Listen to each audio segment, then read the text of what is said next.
News 21 తెలుగుకి స్వాగతం. Bulletin ముందుగా హెడ్లైన్స్ చూద్దాం. తెలంగాణ ప్రతిష్టాత్మక ప్రాజెక్టు దుమ్ముగూడెం ఆనకట్ట వద్ద సీతారామ ప్రాజెక్టు పనుల పంప్ హౌస్ పరిశీలించిన మంత్రి. 1,30,000 ఎకరాల సాగునీటి ఎద్దడి లేకుండా నీటి తరలింపు జరగనుందన్న తుమ్మల నాగేశ్వరరావు. భద్రాద్రి కొత్తగూడెం జిల్లా చిన్న గొల్లగూడెంలో భూ వివాదం.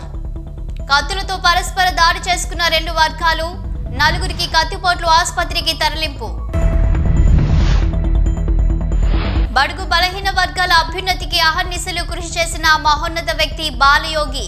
బాలయోగి వర్ధంతికి నివాళులర్పించిన మాజీ మంత్రి దేవినేని ఉమామహేశ్వరరావు.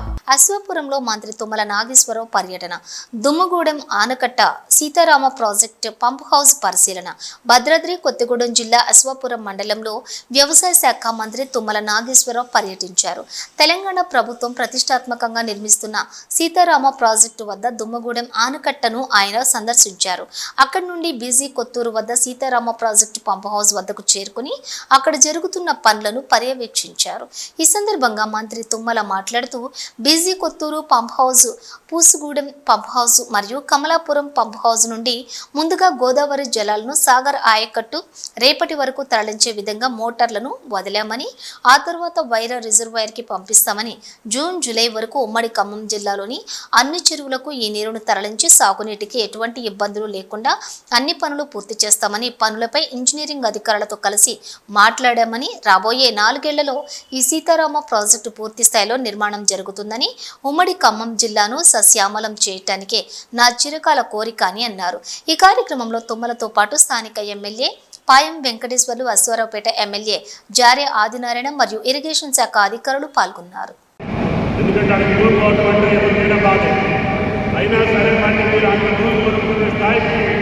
ప్రభుత్వం దగ్గర నిధులిపించే బాధ్యత రేవంత్ రెడ్డి గారు తీసుకున్నారు. కాబట్టి దయచేసి అందరూ సహకరించాలని చెప్పుకుంటున్నారు. భూ వివాదం. కత్తులతో పరస్పర దాడి చేసుకున్న రెండు వర్గాల. భద్రాద్రి కొత్తగూడెం జిల్లా దమ్మపేట మండలం చిన్న గొల్లగూడెంలో భూ వివాదం కారణంగా ఇరు వర్గాల మధ్య ఘర్షణ చెలరేగింది.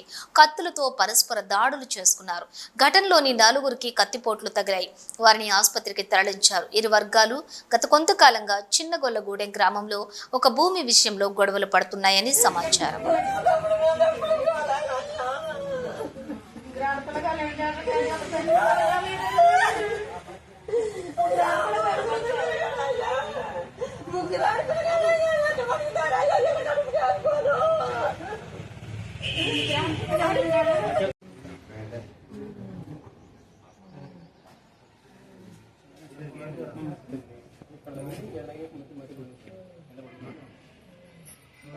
బడుగు బలహీన వర్గాల అభ్యున్నతికి అహర్నిశలు కృషి చేసిన మహోన్నత వ్యక్తి బాలయోగి. సామాన్య కుటుంబంలో జన్మించి అత్యున్నతమైన లోక్సభ స్పీకర్గా ఎదిగిన బాలయోగి జీవితం స్ఫూర్తిదాయక. తెదేపా నేత, మాజీ మంత్రి దేవినేని ఉమామహేశ్వరరావు. ఎన్టీఆర్ జిల్లా విజయవాడ రూరల్. 3 మార్చి 2025 తెలుగుదేశం నేత, లోక్సభ తొలి దళిత స్పీకర్గా సేవలందించిన దివంగత జీఎంసీ బాలయోగి వర్ధంతి సందర్భంగా తెలుగుదేశం పార్టీ రాష్ట్ర ప్రధాన కార్యదర్శి, మాజీ మంత్రి దేవినేని ఉమామహేశ్వరరావు స్థానిక నేతలతో కలిసి గొల్లపూడి కార్యాలయంలో ఘనంగా నివాళులర్పించారు. ఈ సందర్భంగా దేవినేని ఉమా మాట్లాడుతూ సామాన్య దళిత రైతు కుటుంబంలో జన్మించిన బాలయోగి స్పీకర్ స్థాయికి ఎదిగారని కొనియాడారు. బాలయోగి తనకు ముఖ్యమంత్రి చంద్రబాబు నాయుడుకి అత్యంత ఆత్మీయుడిగా.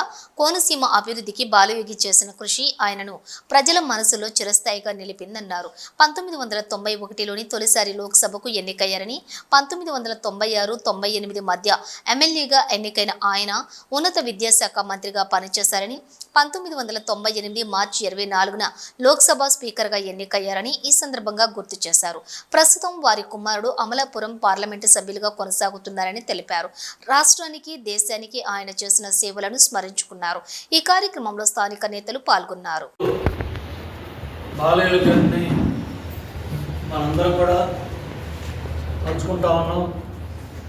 తూర్పుగోదావరి లంక గ్రామాల నుంచి వచ్చిన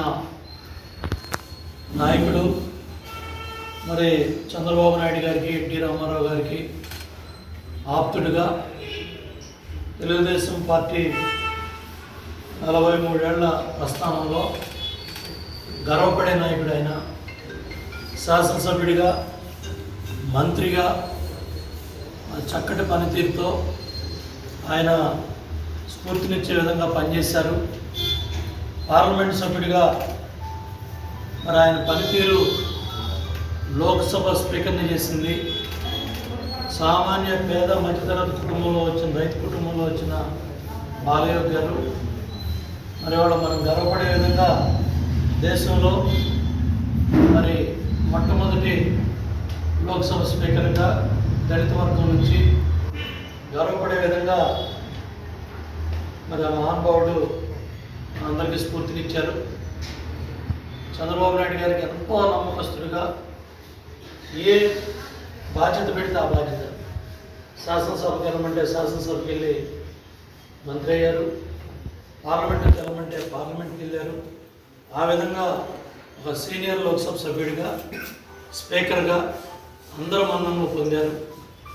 ఒక ఓటుతో ప్రభుత్వం కూలిపోయే కీలకమైన స్థానం రోజుల్లో ఆయన పార్లమెంట్కి స్పీకర్గా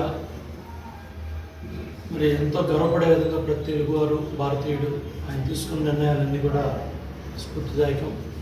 ఇవాళ ఆయన కుమారుడు కూడా మరి పార్లమెంట్ సభ్యుడిగా చక్కటి పనితీరుతో హరీష్ ముందుకెళ్తా ఉన్నారు. అదేవిధంగా ఆయన ఒకసారి మనం కూడా బుక్ చేసుకుంటూ ఆయన అడుగుజాడల్లో ముందుకెళ్దామని తెలియజేసుకుంటూ తెలుగుదేశం పార్టీ కార్యకర్తలు, నాయకులు, కుటుంబ సభ్యులు అందరం గర్వపడే గొప్ప నాయకుడు బాలయోగి. ఏయూలో కొనసాగుతున్న counting. Visakha Andhra university engineering కళాశాల ట్రిపుల్ బ్లాక్ లో ఉత్తరాంధ్ర ఉపాధ్యాయ ఎమ్మెల్సీ ఎన్నికల కౌంటింగ్ ప్రక్రియ ప్రారంభించారు. ఎన్నికల కమిషన్ నిబంధనల ప్రకారం ఉదయం 5 గంటలకు మలి విడత ర్యాండమైజేషన్ ప్రక్రియను నిర్వహించారు. ఆయా టేబుళ్లకు సిబ్బందిని రిటర్నింగ్ అధికారి విశాఖపట్నం జిల్లా కలెక్టర్ ఎంఎన్ హరీంద్ర ప్రసాద్ కేటాయించారు. నిర్ణీత సమయానికి అభ్యర్థులు కౌంటింగ్ ఏజెంట్ల సమక్షంలో తెరుచుకున్నటువంటి స్ట్రాంగ్ రూమ్ల నుంచి భద్రతా నడుమ సీళ్లు వేసిన బ్యాలెట్ బాక్సులు కౌంటింగ్ కేంద్రానికి తరలించారు. లెక్కింపు ప్రక్రియను సజావుగా నిర్వహించేందుకు 20 టేబుళ్లను ఏర్పాటు చేసి 40 మంది లెక్కింపు సిబ్బందిని కేటాయించారు. కౌంటింగ్ కేంద్రం వద్ద ఏర్పాటు చేసిన 3 అంచెల భద్రత సాధారణ ఎన్నికల వలె పటిష్ట బందోబస్తు ఏర్పాటు చేశారు.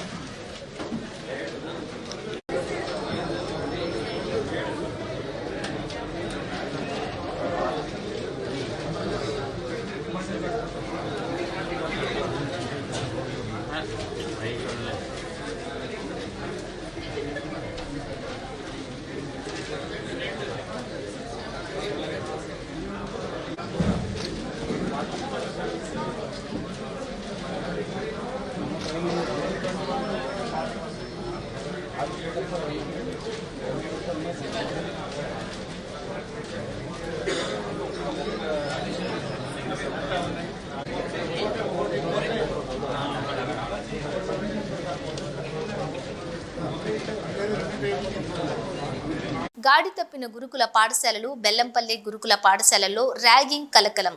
బెల్లంపల్లి పట్టణంలోని బాలుర గురుకుల పాఠశాలలో 8వ తరగతి చక్రధర్ అనే విద్యార్థి బట్టలు విప్పించి సిగరెట్ తాగాలని ర్యాగింగ్ చేసి హింసించిన ఇంటర్ సెకండ్ ఇయర్ విద్యార్థులు. ర్యాగింగ్ విషయం ప్రిన్సిపాల్కు చెప్పినందుకు 10వ తరగతి విద్యార్థి నిఖిల్ను చితకబాదిన ఇంటర్ సెకండ్ ఇయర్ విద్యార్థులు.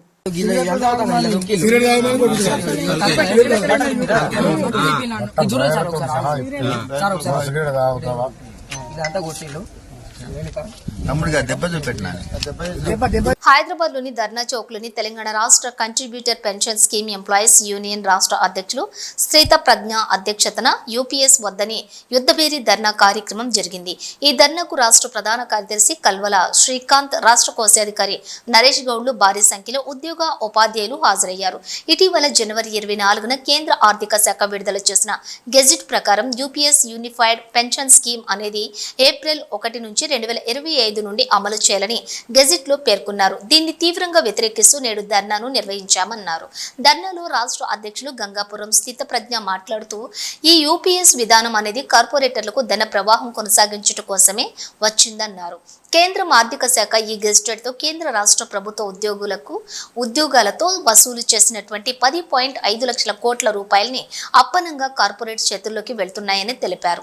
గత 10 సంవత్సరాలుగా సిపిఎస్ వద్దని ఓపీఎస్ మాత్రమే సామాజిక భద్రతను చేకూర్చడం చేకూరుస్తుందని పోరాటం చేస్తున్నామని, ఇప్పుడు ఈ యూపీఎస్ విధానం తెచ్చి ప్రభుత్వ, రాష్ట్ర ప్రభుత్వ ఉద్యోగులని గందరగోళానికి గురిచేస్తుందన్నారు.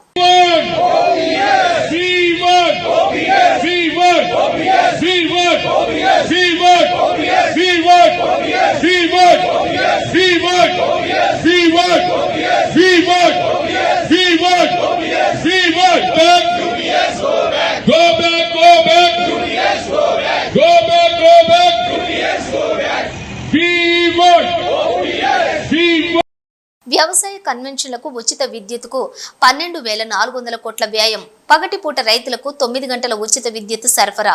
కూటమి ప్రభుత్వం ఏర్పడిన అనతి కాలంలోనే రైతులకు 22,709 కనెక్షన్లు ఏర్పాటు. ఇప్పటి వరకు 69,975 వ్యవసాయ కనెక్షన్ల మంజూరు. ఇప్పటికే 1,00,000 పీఎంకు కుసుమ్ కనెక్షన్లు. కేంద్ర సహకారంతో త్వరలోనే 2 లక్షల విద్యుత్ శాఖ మంత్రి గొట్టిపాటి రవికుమార్ అమరావతి. రైతు బాగుంటేనే రాష్ట్రం బాగుంటుందన్న ముఖ్యమంత్రి చంద్రబాబు నాయుడు ఆలోచనలకు అనుగుణంగా అన్నదాతలకు ఎటువంటి ఇబ్బంది లేకుండా వ్యవసాయ ఉచిత విద్యుత్ పథకాన్ని అమలు చేస్తున్నామని విద్యుత్ శాఖ మంత్రి గొట్టిపాటి రవికుమార్ పేర్కొన్నారు. శాసనసభలో విద్యుత్ శాఖకు సంబంధించి గౌరవ సభ్యులు బత్తుల బలరామకృష్ణ, ఉగ్ర నరసింహారెడ్డి, బండారు సత్యానందరావులు అడిగిన ప్రశ్నలకు మంత్రి గొట్టిపాటి సోమవారం సభలో సమాధానమిచ్చారు. ఈ సందర్భంగా ఆయన మాట్లాడుతూ కూటమి ప్రభుత్వం వ్యవసాయ విద్యుత్ కనెక్షన్లకు ఉచిత విద్యుత్కు ఏడాదికి 12,400 కోట్లకు పైగా వ్యయం చేస్తుందని వివరించారు. కూటమి ప్రభుత్వం ఏర్పడిన అతి తక్కువ కాలంలోనే 22,709 వ్యవసాయ విద్యుత్ కనెక్షన్లు ఇచ్చామని తెలిపిన మంత్రి గొట్టిపాటి మొత్తం 69,975 కనెక్షన్లను మంజూరు చేశామని స్పష్టం చేశారు. ఒక్కో వ్యవసాయ విద్యుత్ కనెక్షన్ కోసం కూటమి ప్రభుత్వం 2.60 లక్షలు ఖర్చు చేసినట్లు మంత్రి ఈ సందర్భంగా వివరించారు. డిస్కంలో విద్యుత్ ఉపకరణాల ధరలు తేడా ఉండడంపై గౌరవ సభ్యులు మాట్లాడిన విషయంపై మంత్రి గొట్టిపాటి స్పందించారు. వైసీపీ ప్రభుత్వం విద్యుత్ రంగాన్ని సర్వనాశనం చేసిందని మంత్రి విమర్శించారు. స్తంభాలు, ట్రాన్స్మిషన్లు, లైన్లను అత్యధిక ధరలకు కొనుగోలు చేయడంతో 3 డిస్కంల పరిధిలోని ధరల్లో నిత్యావసరం ఏర్పడిందని తెలిపారు. కూటమి ప్రభుత్వం ఏర్పడిన తర్వాత ఉపకరణాల కొనుగోలు ధరల్లో మార్పులు లేకుండా స్థిరీకరిస్తున్నట్లుగా స్పష్టం చేశారు. పగటిపూటే రైతులకు 9 గంటల నిరంతర ఉచిత విద్యుత్ సరఫరా. పీఎం కుసుమ్ పథకాన్ని వైసీపీ ప్రభుత్వం నిర్లక్ష్యం చేయడంతో రైతులకు పగటిపూట పూర్తి స్థాయి విద్యుత్ సరఫరాలో కొన్ని ఆటంకాలు ఏర్పడిన విషయాన్ని మంత్రి గొట్టిపాటి సభలో ప్రస్తావించారు. కేంద్ర ప్రభుత్వ సహకారంతో ముఖ్యమంత్రి చంద్రబాబు ఆదేశాల ప్రకారం పీఎం కుసుమ్ పథకం ద్వారా అతి త్వరలోనే రైతులకు 9 గంటల నాణ్యమైన ఉచిత విద్యుత్తును నిరంతరాయంగా అందించే దిశగా అడుగులు వేస్తున్నట్లుగా వెల్లడించారు. రాష్ట్రంలో సుమారుగా 4.50 లక్షల వ్యవసాయ విద్యుత్ కనెక్షన్లు అవసరమని అంచనా వేసిన మంత్రి ఇప్పటికే 1,00,000 పీఎం కుసుమ్ కనెక్షన్లు మంజూరయ్యాయని తెలిపారు. మరో 2 లక్షల కనెక్షన్లకు సంబంధించి కేంద్రం సానుకూలంగా స్పందించిందని అన్నారు. వీటన్నిటికీ సంబంధించి త్వరలోనే టెండర్ల ప్రక్రియ మొదలు పెడుతున్నామని ఆయన తెలిపారు. చాలా మంది సభ్యులు అడిగింది ఏంటంటే పగటిపూట వ్యవసాయానికి విద్యుత్ ఇవ్వమని అడుగుతున్నారు సార్. గత ప్రభుత్వం నిర్లక్ష్యం వల్ల మనం పూర్తి స్థాయిలో 9 గంటలు కంటిన్యూస్ గా కరెంటు పగలపూట ఇవ్వలేకపోయాం సార్. ఎందుకంటే కేంద్ర ప్రభుత్వం ఇచ్చిన పీఎం కుసుమ్ అనే కార్యక్రమాన్ని గత ప్రభుత్వం నిర్లక్ష్యం చేసింది. మన ప్రభుత్వం అధికారంలోకి వచ్చిన వెమ్మటే ముఖ్యమంత్రి గారు ప్రధానమంత్రి గారికి లెటర్ రాసి ఈ పీఎం కుసుమ్ కార్యక్రమాన్ని ఈ రాష్ట్ర ప్రభుత్వం చేపడుతుందని చెప్పగానే మొత్తం 4.5 లక్షల వ్యవసాయ కనెక్షన్లు ఈ రాష్ట్రానికి అవసరం సార్. ఫస్ట్ విడతగా 1,00,000 కనెక్షన్స్ శాంక్షన్ అయిపోయినాయి. మళ్ళీ 2 లక్షల కనెక్షన్స్ కి మళ్ళీ పీఎం కుసుమ్ ద్వారా మళ్ళీ ఇంకో 2 లక్షల కనెక్షన్స్ కూడా నిన్న మొన్నట్లో కూడా కేంద్ర ప్రభుత్వం మనల్ని టెండర్లు పిలుచుకోమని అవకాశం ఇచ్చింది సార్. ఈ కనుక తొందరలో కనుక టెండర్లు పిలిచి కనుక సోలార్ తీసుకొని వచ్చి పీఎం కుసుమ్ ద్వారా సోలార్ ప్లాంట్లు కనుక తీసుకొచ్చి ఎక్కడైతే 33/11 kV సబ్స్టేషన్స్ ఉన్నాయో అక్కడ కనుక తీసుకొచ్చి పెడితే కనుక రాబోయే రోజుల్లో ఈ ప్రభుత్వం వ్యవసాయ రైతులకి పూర్తిగా పగలపూట ఎక్కడ కూడా ఇబ్బంది లేకుండా 9 గంటలకు కరెంట్ ఇవ్వగలుగుతాం సార్. అదే విధంగా దాదాపు ఒక్కొక్క వ్యవసాయ కనెక్షన్ వచ్చేసరికి ఈ ప్రభుత్వం 2,60,000 రూపాయలు ఖర్చు పెడతాం సార్. మనమైతే పోల్స్, ట్రాన్స్ఫార్మర్ మరియు ట్రాన్స్మిషన్ లైన్స్, పోల్స్ అయితే 3, ట్రాన్స్మిషన్ లైన్స్ అయితే 180 మీటర్లు, ఇవన్నీ కూడా మనం ఇస్తాం సార్. దాదాపు ఈ ప్రభుత్వం వ్యవసాయ కనెక్షన్స్ కానీ విద్యుత్ కింద 12,400 కోట్ల రూపాయలు పైన ఖర్చు పెడుతుంది సార్. ఇందాక మన బలరాం కృష్ణ గారు అడుగుతూ 350 కనెక్షన్స్ ఉన్నాయని చెప్పారు. అవి కూడా తొందరలోనే పూర్తి చేస్తామని చెప్పి మీ ద్వారా సభ్యులకు తెలియజేస్తా ఉన్నాం సార్. అదే విధంగా 3 సబ్స్టేషన్స్ ఎప్పటి నుంచో పెండింగ్ ఉన్నాయి అంటున్నారు. వాటిని కూడా లోడ్ ఉంటే కనుక ఆ ప్రాంతంలో లోడ్ ఉండి అవసరం, సబ్స్టేషన్ అవసరం అనుకుంటే కనుక ఖచ్చితంగా ఇమీడియట్ గా దాన్ని కూడా చేస్తాం. ఈ ప్రభుత్వం అధికారంలోకి వచ్చిన తర్వాత 3 డిస్కమ్స్ పరిధిలో దాదాపు ఇప్పటికే 70 సబ్ స్టేషన్స్ ని టెండర్లు పిలిచే ప్రక్రియలో కొనసాగుతుంది. తొందరలోనే టెండర్లు పిలిచి ఎక్కడైతే లోడ్ ఉందో వాటిని అధిగమించడం కోసం మనం ఈ కార్యక్రమం కూడా చేపడతా ఉన్నాం సార్. గ్రాడ్యుయేట్ ఎమ్మెల్సీ కౌంటింగ్ ప్రారంభం. గుంటూరు కృష్ణా జిల్లాల గ్రాడ్యుయేట్ ఎమ్మెల్సీ కౌంటింగ్ సోమవారం ఉదయం ప్రారంభమైంది. తొలుత పోస్టల్ బ్యాలెట్ ఓట్లతో లెక్కింపు ప్రారంభించారు. పోస్టల్ బ్యాలెట్ ఓట్లలో కూడా చెల్లని ఓట్లు వచ్చాయి. ఉద్యోగస్తులు కూడా సరిగా ఓట్లు వేయకపోవడంపై పలువురు ఆశ్చర్యం వ్యక్తం చేశారు.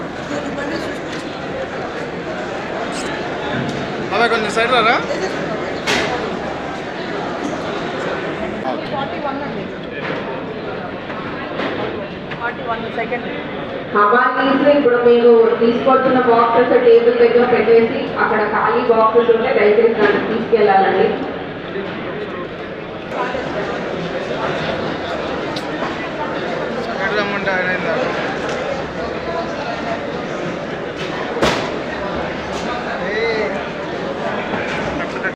మీ దాంట్లో అయిపోయాయి చేయాలి. మీ దాంట్లో అయిపోయి స్టార్ట్ చేశారు సెకండ్ రౌండ్. ఓకే.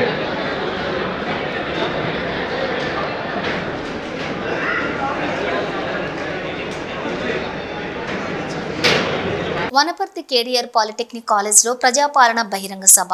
హాజరైన ముఖ్యమంత్రి రేవంత్ రెడ్డి, డిప్యూటీ సీఎం బట్టి విక్రమార్క, మంత్రులు దామోదర రాజనరసింహ, జూపల్లి కృష్ణారావు, సీతక్క, ప్రభుత్వ ప్రధాన కార్యదర్శి శాంతికుమారి, ప్రణాళిక సంఘం vice chairman Chinna Reddy, Nagar Kurnool MP Mallu Ravi, Wanaparthy MLA Megha Reddy, జిల్లా ఎమ్మెల్యేలు, ఎమ్మెల్సీలు, ఉన్నతాధికారులు. సంగారెడ్డి నాగల్గిద్ద మండలం కరాస్కుత్తి తాండాలోని విషాదం. వారం రోజుల్లో పెళ్లి ఉండగా మంజీరా నదిలో దూకి ఆత్మహత్య చేసుకున్న అనిల్. 3 రోజుల క్రితం అదృశ్యమైన యువకుడు అనిల్ మృతదేహాన్ని బయటకు తీసిన స్థానికులు.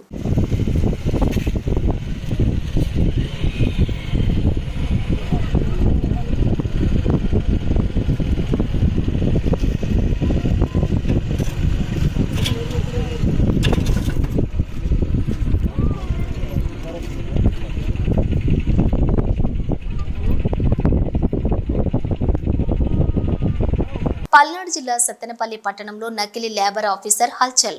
లేబర్ సర్టిఫికేట్ రెన్యువల్ చేసుకోవాలంటూ వ్యాపారస్తుల దగ్గర నుండి డబ్బులు వసూలు. సత్తెనపల్లి పట్టణంలోని బస్టాండ్ ఎదురుగా ఉన్న షాపుల వారి నుండి డబ్బులు వసూలు చేస్తున్నటువంటి వైనం. అనుమానం వచ్చి పోలీసులకు అప్పగించిన వ్యాపారస్తులు.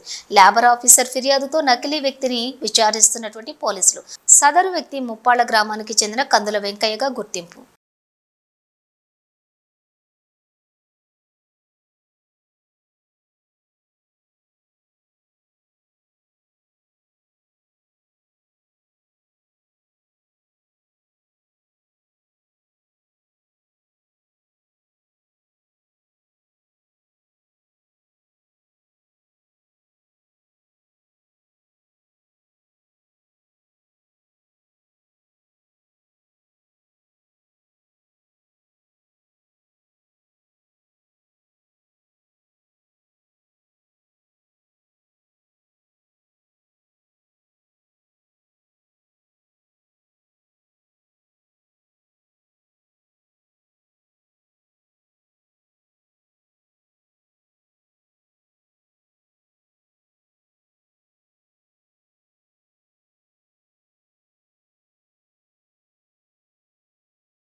వనపర్తి సభలో మంత్రి సీతక్క మట్టిగడ్డ మాణిక్యంగడ్డ అయిన పాలమూరు నుంచి వచ్చి రాష్ట్రాన్ని ఏలుతున్న సీఎం రేవంత్ రెడ్డి రాష్ట్ర ఖ్యాతిని దేశానికి చాటుతున్నారు.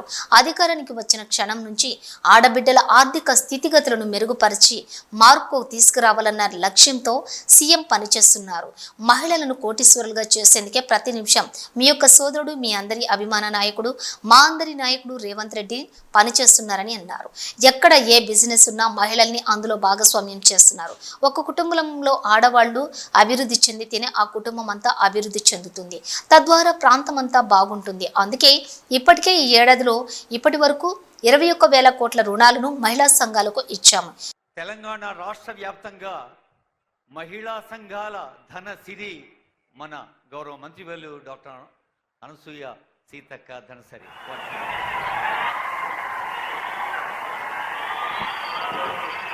ఈరోజు మట్టిగడ్డ మాణిక్యంగడ్డ మన ముఖ్యమంత్రి పుట్టిన గడ్డ వనపర్తి ప్రాంతం, మరి పాలమూరు గడ్డ నుంచి అశేషంగా తరలి వచ్చిన మా అక్క చెల్లెళ్లకు, అన్న తమ్ముళ్లకు, పెద్దలందరికీ, మరి మహబూబ్నగర్ గడ్డ నుంచి, పాలమూరు గడ్డ నుంచి, వెనుకబడ్డ జిల్లా నుంచి ఈ రాష్ట్రాన్ని ఏలుతూ ఈ దేశంలో ఈ రాష్ట్రం యొక్క ఘనకీర్తిని మరి ముందుకు తీసుకెళ్తున్నటువంటి మన ముఖ్యమంత్రి గారికి, మన డిప్యూటీ సీఎం గారికి, మన జూపల్లి కృష్ణారావు గారికి, మన స్థానిక ఎమ్మెల్యే మేఘారెడ్డి గారికి, మన ఎంపీ మల్లురావు గారికి, వేదిక మీద ఉన్న పెద్దలందరికీ హృదయపూర్వక నమస్కారాలు, ధన్యవాదాలు.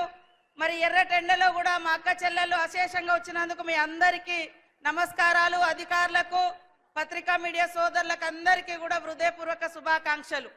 ఈరోజు మా అక్కలందరూ ఆలోచించాలి, గత 14 నెలల నుంచి అధికారానికి వచ్చిన క్షణం నుంచి మా ఆడబిడ్డల యొక్క ఆర్థిక స్థితిగతులను ఏ రకంగా మెరుగుపరచాలి, మార్పు తీసుకురావాలి, వీళ్లను లక్షాధికారులుగా, కోటీశ్వర్లుగా ఎలా చేయాలనేటువంటి ఉద్దేశంతో ప్రతి క్షణం, ప్రతి నిమిషం మీ యొక్క సోదరుడు, మీ అందరి అభిమాన నాయకుడు, మా అందరి నాయకుడు, మా అందరి మరి సోదరుడు రేవంత్ రెడ్డి గారు నిరంతరం ఆలోచన చేసి ఎక్కడ ఏ బిజినెస్ ఉన్నా అందులో మహిళల్ని ముందంజలో ఉంచాలి.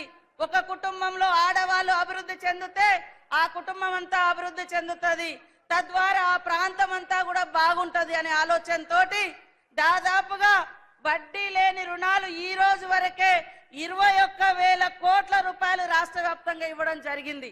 మేము అనుకున్న లక్ష్యాన్ని ఇప్పటికే రీచ్ అయినాం, కంప్లీట్ చేసినాం. మహిళలు ఈ రోజు పెట్రోల్ బంకులు ఓపెన్ చేస్తున్నారు. మహిళలు ఈ రోజు మరి ఇందిరా మహిళా శక్తి క్యాంటీన్లు నడుపుతున్నారు. మహిళలు ఈ రోజు సోలార్ విద్యుత్ ప్లాంట్లు నడుపుతున్నారు. రేపటి నుంచి బస్సులు కూడా మీ చేతిలోనే ఉండబోతున్నాయి. కాబట్టి మరి మహిళల కోసం ఒక అన్నలాగా, మీ యొక్క తమ్ముళ్లాగా, మీ యొక్క కుటుంబ సభ్యుల్లాగా మీకోసం నిరంతరం పరితపించేటువంటి మీ అందరి బిడ్డ, మీ అందరి అభిమాన నాయకుడు రేవంత్ రెడ్డి గారిని మా ఆడకూతులందరూ కూడా అండదండగా ఉండి దీవించాలని ఈ సందర్భంగా కోరుతా ఉన్నాం.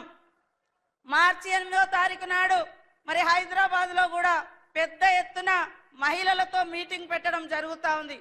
ఇక్కడ పనిచేసినటువంటి అనేక మంది మహిళలు, దాదాపుగా 400 మంది మహిళలు గత సంవత్సర కాలంలో చనిపోయినరు. ఒకప్పుడు వాళ్ళు చనిపోతే వాళ్ళకి ఎలాంటి భరోసా లేదు. కానీ ఈరోజు మహిళలు చనిపోతే, మహిళా సంఘం సభ్యురాలు చనిపోతే వాళ్లకు 10 లక్షల రూపాయలు ఇన్సూరెన్స్ ఇవ్వడం జరుగుతూ ఉంది. అదేవిధంగా మీరు లోన్ తీసుకొని ఎవరైనా చనిపోతే కట్టకుండా ఆ భారం మిగిలిన కుటుంబ సభ్యుల మీద పడకుండా ఉండడం కోసం ఒక పెద్దన్నలాగా, మరి ఒక చిన్నన్నలాగా ఇద్దరు కూడా రేవంత్ రెడ్డి గారు, బట్టి విక్రమార్క గారు ఇద్దరు బాధ్యత తీసుకొని ఒక దిక్కు చనిపోయిన కుటుంబాలకు లైఫ్ ఇన్సూరెన్స్ తో పాటు లోన్ బీమా కూడా మరి ఇవ్వడం జరుగుతూ ఉంది. కాబట్టి మీరందరూ అత్యున్నతంగా ఎదగడమే ఈ యొక్క సీఎం రేవంత్ రెడ్డి గారి యొక్క లక్ష్యం. కాబట్టి మీరందరూ కూడా బాగా బిజినెస్ చేసుకొని బాగా ఆర్థికంగా ఎదగాలని మీ కుటుంబ సభ్యుడిగా ఆకాంక్షిస్తున్నాడు. కాబట్టి మీరందరూ కూడా మరి సీఎం రేవంత్ రెడ్డి గారిని ఆశీర్వదించాల్సిందిగా కోరుకుంటూ అందరికీ నమస్కారాలు, ధన్యవాదాలు. Thank you ma'am. తమిళనాడులో విషాదం. తమిళనాడులోని కన్యాకుమారి జిల్లాలో కరెంట్ షాక్తో 4 మృతి. సెయింట్ ఆంటోనీ చర్చ్ ఉత్సవాల కోసం డెకరేషన్ చేయడానికి ఇనుప నిచ్చెన తీసుకొస్తూ ఉండగా అది విద్యుత్ వైర్లకు తగలటంతో ప్రమాదం జరిగింది.